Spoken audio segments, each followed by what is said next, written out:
श्रीराम. साधक हो, सध्या आपण सोमवार ते शनिवार श्री ब्रह्मचैतन्य गोंदवलेकर महाराज यांच्या परंपरेतील साखरखेर्डा येथील संत परमपूज्य श्री प्रल्हाद महाराज यांचे श्री देवीदास अमृत मोहरीला लिखित संक्षिप्त चरित्राचा आस्वाद घेत आहोत. तसेच रविवारी श्री महाराजांच्या काही भक्तांचे अनुभव ऐकणार आहोत. इसवी सन 1952च्या आषाढ शुद्ध द्वादशीला देऊळगाव माळीचा भागवत सप्ताह करून श्री महाराज बैल धमणीने साखरखेर्ड्यास परतत असताना श्री महाराजांची धमणी नागझरी या गावाजवळ उलथली.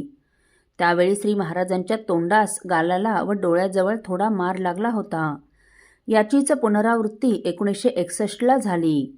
त्यावेळी साखरखेर्ड्याचा गुरुपौर्णिमा उत्सव टिळक पंचांगाप्रमाणे करण्याचे ठरले होते व त्यानुसार साखरखेर्ड्याला गुरुपौर्णिमा उत्सव 1 महिना आधीच झाला होता.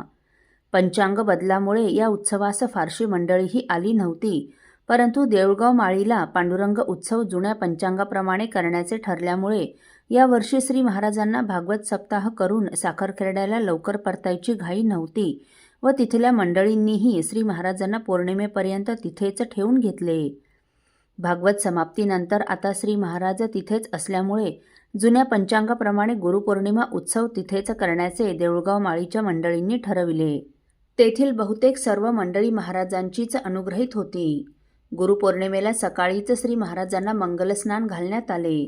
नंतर या सर्वांनी गुरुपूजन केले. नैवेद्य आरती होऊन प्रसाद झाला. श्री महाराजांना वस्त्रादिक अर्पण करून गुरुपौर्णिमा उत्सव साजरा झाला. दुसऱ्या दिवशी दहीहंडी व काला करून श्री महाराज आषाढवद्य द्वितीयेला साखरखेर्ड्याला जाण्यास निघाले. परंतु पुन्हा नागझरीलाच धमणी उलथल्याने अपघात होऊन महाराजांच्या बरगडीस मार लागला. त्यामुळे पुढे वैद्यकीय उपचारासाठी महाराजांना अकोला व बुलढाण्यास 15-15 दिवस राहावे लागले. असो, रताळी हे गाव साखरखेर्ड्यापासून अगदीच जवळ आहे. येथील लक्ष्मणराव पाटील हे महाराजांचे अनुग्रहित असून तेथील पटवारी होते. ते साखरखेर्ड्याला त्यांच्या पटवारीपणाच्या कामानिमित्त बहुतेक रोजच येत असत आणि दिवसातून सकाळी, दुपारी किंवा जसा वेळ मिळेल तसे एक वेळ महाराजांच्या दर्शनाला मंदिरात जात असत. महाराजांना नमस्कार केला म्हणजे महाराज, बाळ जप करतोस ना म्हणून विचारीत. हे प्रत्येक वेळी हो महाराज म्हणून सांगत. श्री महाराज रामकार्यार्थ सदोदित फिरत असल्यामुळे ते कधी 4-4 दिवस तर कधी 15 दिवस फिरतीवर असत. त्यामुळे महाराजांचं दर्शन रोज होत नसे, परंतु महाराज मंदिरात असले व त्यांचे दर्शन झाले म्हणजे महाराज, बाळ जप करतोस ना म्हणून विचारीत. आणि हे सुद्धा अगदी दणकून हो महाराज म्हणून सांगत. असं कितीतरी वर्ष सतत चालू होतं. एक दिवस त्यांच्या मनात विचार आला की महाराजांचं दर्शन झालं म्हणजे महाराज, बाळ जप करतोस ना म्हणून किती प्रेमाने विचारतात आपल्याला आणि आपण मात्र जप न करताच खुशाल केला म्हणून सांगतो. आतापर्यंत महाराजांशी आपण किती खोटं बोललो. त्या दिवशी त्यांना महाराजांशी खोटं बोलण्याचा पश्चाताप वाटू लागला. महाराजांचा सर्वत्र केवढा उदो होतो, जय जयकार होतो. भक्त सारखा जप करताना दिसतात आणि आपण मात्र आतापर्यंत जप करतो म्हणून चक्क खोटं सांगत आलो. हे चांगलं नाही. तेव्हा त्यांनी त्या दिवसापासून रोज 1 माळ जप करण्याचा निश्चय केला आणि त्या दिवशी 1च माळ जप करून ते महाराजांच्या दर्शनास आले.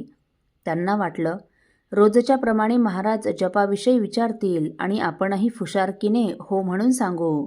श्री महाराजांना रोजच्या प्रमाणे त्यांनी नमस्कार केला, परंतु त्या दिवशी जपाविषयी महाराजांनी त्यांना काही विचारलंच नाही.